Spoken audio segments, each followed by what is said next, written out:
The new Blue Eyes structure deck is just around the corner, and we need to figure out what cards to pick up to be able to take the deck to the next level. So I compiled a top 5 pickups list for the newest structure deck. Starting at number 1, because I value you guys' time. At number 1, we have Crimson Dragon. So this card is vital for making your deck go from 1 or 2 interruptions to 3 or 4, and also helping with follow-up. It can help your deck get that last piece of extension in the form of adding a spell card that is able to revive back a tuner, which lets you be able to end on double Spirit Dragon more often than not. This card also allows you to access a big pool of level 12 Synchro Dragons that are very, very strong. Let's just put it that way. At number 2, we have Stardust Cipher Divine Dragon. So you may be wondering, how do we make this card? Well, refer back to number 1 on the list. So you're just going to be making this off of Crimson Dragon. And let's just say this card has some pretty good effects. One of them being able to help your cards from being destroyed. So there's going to be a lot of times where your own Spirit Dragon needs to blow up the dragon that is summoned.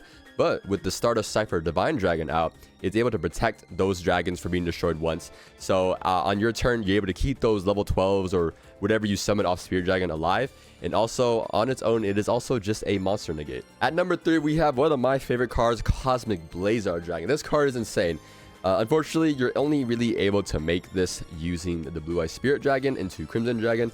However, this card is for sure one you want to put in your deck. So taking the first 3 slots is pretty much Crimson Dragon. That's just how important these cards are for making your deck really put up some pretty hard negates. At number 4, we have the Bissteal Package. So I really like the Bissteal Package because there's going to be so many Blue Eyes players out there.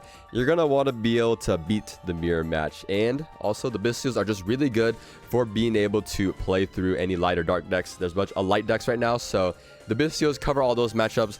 And also the Bissteals will help you kind of grind out games because the Blue Eye stuff, you will run through all those resources really fast. And so having something like a Branded Regained or a Magnamut in rotation continuously will really help you just continue to play through every turn. At number 5, if you have the money for it, it is the Primite Engine. So the Primite Engine just works so well because Blue Eyes is a normal monster. So at that point, you just play the Primite Engine and you have a lot of spell trap interruptions to be able to play through your opponents. Although it is a little different than the OCG because we do not have Max C. However, it's a really good engine anyways because Seal's Pass is sometimes still good enough because you're just going to back up with Primite stuff. All right, so that's my top 5 pickups for the Blue Eyes deck. Let me know what you guys think down below and, let me know what you guys are picking up.